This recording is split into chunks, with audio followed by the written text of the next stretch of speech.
Humarap sa pagdinig ng Justice Department si Banban Mayor o dismissed Banban Mayor Alice Guo sa reklamong perjury at falsification po yan kaugnay po sa dokumento na kanya pong dala. Samantala, pinagpaliban naman sa November 18 ang pagdinig sa reklamong human trafficking.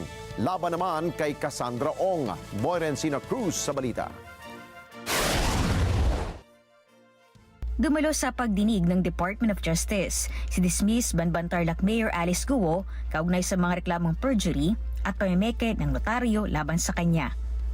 Ang reklamo na inihain ng NBI ay kaugnay sa pagsumite noon ng kampo ni Guo ng palsipikadong kontra sa laysay sa DOJ.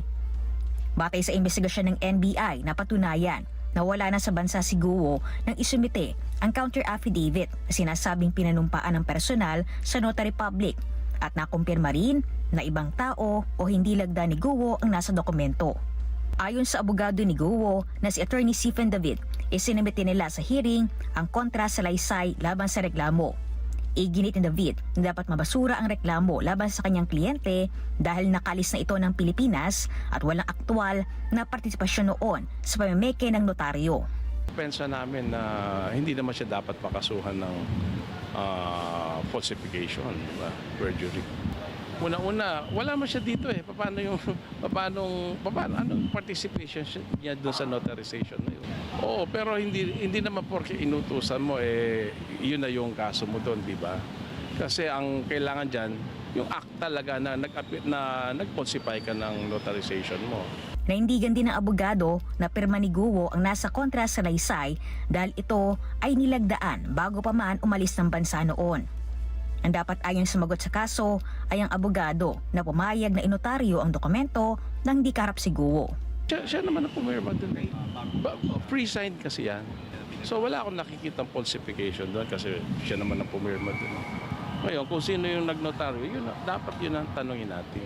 Samantala, ipinagpaliban ng DOJ sa November 18 ang pagdinig sa reklamong qualified human trafficking laban kay Cassandra Ong at 50 iba pang individual kaugnay sa operasyon ng illegal na pogo sa Porac, Pampanga. Si Ong ang kinatawan ng nireid noon ng mga otoridad na Lucky South 99 sa Porac. Ayon sa abogado ni Ong na si Attorney Rafael Andrada, ngayong araw dapat isusumite ang kontra sa laysay ng kanyang kliyente. Pero nagulat sila na may supplemental o karagdagang reklamo na inihain ang PNP-CIDG sa Porac case. Sa nasabing supplemental complaint, idinagdag na respondents ng CIDG si dating presidential spokesperson Harry Roque.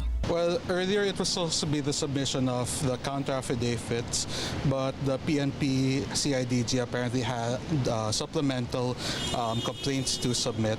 Now, unfortunately today, the witnesses in the supplemental complaint of the PNP CIDG were not present. So instead, the Honorable panel of prosecutors reset the submission of their supplemental complaint to November 18. Moirencina Cruz para sa Mata ng Agila, matatag, tapang matapang. Maraming salamat sa inyo pong pagsubaybay sa Mata ng Agila Primetime. Para malaman ang matatag, matapang at matapat na mga balita, i-follow lamang at mag-subscribe sa @Net25 TV.